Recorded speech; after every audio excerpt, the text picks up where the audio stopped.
చింతపండు పులిహోర మన జనరల్గా ఫంక్షన్స్లోనూ మన ఇళ్లలో చేస్తూ ఉంటాం కదా, సత్సంగ్స్కి వాటన్నిటికి కూడా చేస్తుంటాం కదా. అది నేను చేశానండి. అది నేను ఎలా చేశానో ఇక్కడ షేర్ చేస్తున్నాను. మీరు చూసి బాగుంటే కనుక తప్పకుండా లైక్ చేసి కమెంట్ చేయండి. Welcome to our channel. ముందుగా స్టవ్ వెలిగించి ఒక ప్యాన్ పెట్టుకుని దానిలో ఆయిల్ వేసి దానిలో 1 కప్ వేరుశనగ గుళ్ళు గ్రౌండ్ నట్స్ని వేయించుకోవాలండి. లో టు మీడియం టెంపరేచర్ పెట్టుకుంటే బాగా వేగుతాయి. అలా నిలబడి అలా వేయించుకుంటుంటే లోపల పచ్చి వాసన లేకుండా, పచ్చి తగలకుండా మనం పోపు వేసుకున్నప్పుడు చాలా బాగుంటుంది. తర్వాత పక్కన ఇంకో స్టవ్ మీద మళ్ళీ నేను ఒక చిన్న ప్యాన్ పెట్టుకుని దానిలో ఆయిల్ వేసి దానిలో కొన్ని మెంతి గింజలు, ఆవాలు వేసుకొని వేయించాను. వేగాయి కదా. ఈసారి ఆవాలు కూడా 1 స్పూన్ వేసాను. ఆవాలు 1 స్పూను. తర్వాత ఎండుమిర్చి ఒక 4 ఎండుమిర్చి ముక్కలు చేసి వేసాను. వేసి వేయించుకోవాలి. ఈ ప్రిపరేషన్ అంతా చింతపండు గుజ్జు కోసం అండి. ప్రిపరేషన్ చింతపండు రసం కోసం ఈ ప్రిపరేషన్. తర్వాత కొంచెం ఇంగు వేసాను. ఇవన్నీ ఒకటి తర్వాత ఒకటి వేయించుకుంటూ రావాలి.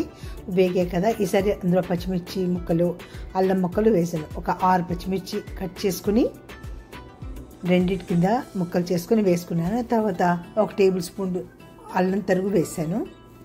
అల్లం కూడా చిన్న చిన్న ముక్కలుగా కట్ చేసుకుని వేసాను. ఇవన్నీ వేసుకుని వేయించాలి. మొదట్లోనే ఒక పెద్ద నిమ్మకాయ అంత చింతపండు తీసుకునండి. దానిలో వాటర్ వేసుకుని 1.5 కప్ వాటర్ వేసుకుని మనం పక్కన పెట్టుకుని బాగా పిసికి పక్కన పెట్టుకోవాలి. మనం ఇప్పుడు ఆ చింతపండు రసం నుంచి ఆ గుజ్జంతా తీసి మనం ఈ ప్యాన్లో వేసుకుని దగ్గరకు ఉడకబెట్టుకోవాలండి.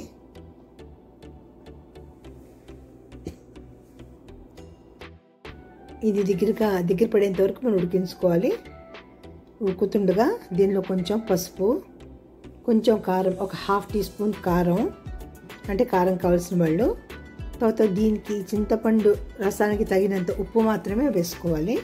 ఉప్పు కూడా వేసుకుని దగ్గరికి ఉడికించుకోవాలి.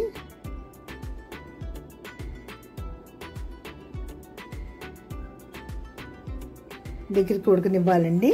కొంచెం లో టు మీడియం ఫ్లేమ్లోనే పెట్టుకుని ఉడికించాలి, లేకపోతే మాడిపోయే ఛాన్స్ ఉంటుంది. చెప్పాను కదా, కారం వేసుకోవాలని ఒక 1/2 టీ స్పూను. కొంచెం బెల్లం కూడా వేసుకోవాలి. ఒక 1 టేబుల్ స్పూన్ బెల్లం కూడా పొడిగా చేసింది అది వేసాను. వేసి దగ్గర పడేదాకా సిమ్లోనే ఉడికించేసేసి దగ్గర పడ్డాక ఆఫ్ చేసి పక్కన పెట్టేసుకోవాలి. పేస్ట్లా కావాలి. ఈలోపుగా మనం కుక్కర్లో ఉడికించిన అన్నాన్ని ఒక వెడల్పాటి గిన్నెలో వేసుకుని దానిలో కొంచెం పసుపు, కొత్త కరివేపాకు, పచ్చిమిర్చి ముక్కలు వేసుకుని ఒక 2 టేబుల్ స్పూన్స్ నూనె కూడా వేసుకోవాలండి. నూనె వేస్తే విడివిళ్ళాడుతూ ఉంటుంది, ముద్దయిపోతూ. వేసాక మనం వేయించి ఉంచుకున్న వేరుశనగ గుళ్ళు ఉన్నాయి కదా, అది కూడా ఇందులో వేసుకుని తగినంత చింతపండు గుజ్జు తీసుకుని ఇందులో వేసుకోవాలి. రుచి చూసుకోవాలండి. పులుపు అంతా వేసేయకూడదండి. మీరు తగినంత మాత్రమే వేసుకోవాలి. చూసుకోవాలి, వీలైతే రుచి చూసుకొని అప్పుడు మీరు తగినంత పులుపు మాత్రమే వేసుకుని కలుపుకోవాలి. బాగా కలపాలండి. వేడిగా ఉన్నప్పుడు కొంచెం గరిటతో కలిపిన వేడి చల్లారాక మీరు చక్కగా చేతితోటి కలపాలి. చేతితో ఎంత బాగా కలిపితే అంత బాగా వస్తుందండి. ఇప్పుడు ఆరనిచ్చాను. ఈలోపుగా ఉప్పు కూడాను దీనికి తగినంత ఉప్పు వేసుకోవాలి. అన్నానికి తగినంత ఉప్పు మటుకు వేసుకోవాలి. అన్నానికి పోపుకి తగినంత ఉప్పు మటుకు వేసుకోవాలి. వేసుకొని బాగా కలుపుకోవాలి. పులుపు ఇప్పుడు మటుకు ఉప్పు పులుపు అడ్జస్ట్ చేసుకోవాలండి.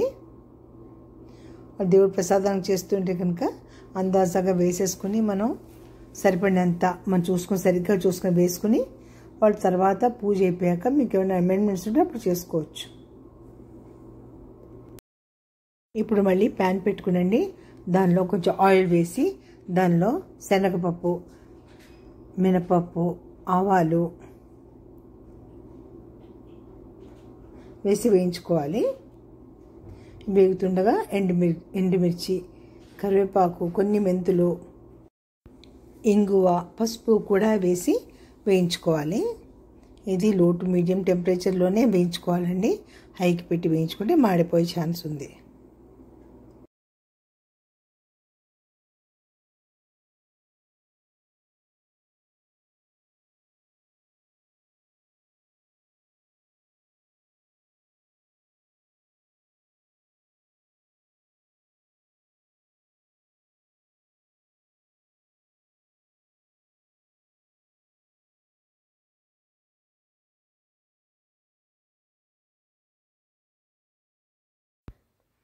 పోపు అది బాగా వేగాక ఈ వేడి పోపుని తీసుకెళ్ళి మన పులిహోర అన్నం ఉంది కదా అందులో వేసేసి కొంచెం చల్లబడ్డ ఒక 5 నిమిషాల పాటు బాగా చేతితో కలిపేయాలి.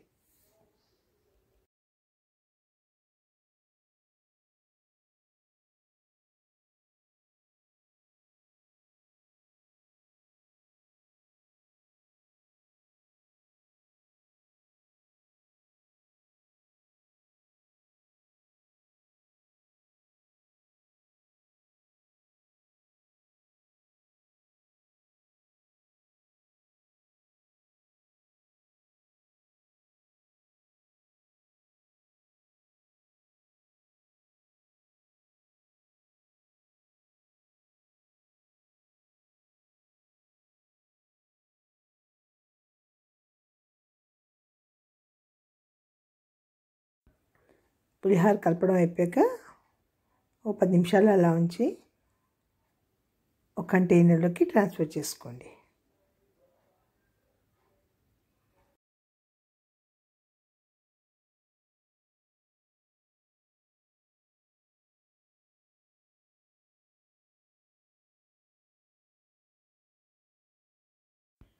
నువ్వుల గుండ ఉంటే కనుక రెడీగా అది కూడా 2 స్పూన్స్ వేసి విడిగా కొంచెం పులిహోర తీసుకుని అందులో కలుపుకుంటే చాలా బాగుంటుందండి. నువ్వుల గుండ రెడీగా లేకపోతే కొంచెం నువ్వులు, ఎండుమిర్చి తీసుకుని వేయించేసేసి కొంచెం జీలకర్ర, ఉప్పు వేసి మెత్తగా పౌడర్ చేసుకుని అది ఇందులో వేసి కలిపిస్తే చాలా బాగుంటుంది. అంతేనండి. ఈ వీడియో మీకు నచ్చితే కనుక లైక్ చేసి, షేర్ చేసి, సబ్స్క్రైబ్ చేయండి. కమెంట్ కూడా చేయడం మర్చిపోకండి. Thank you.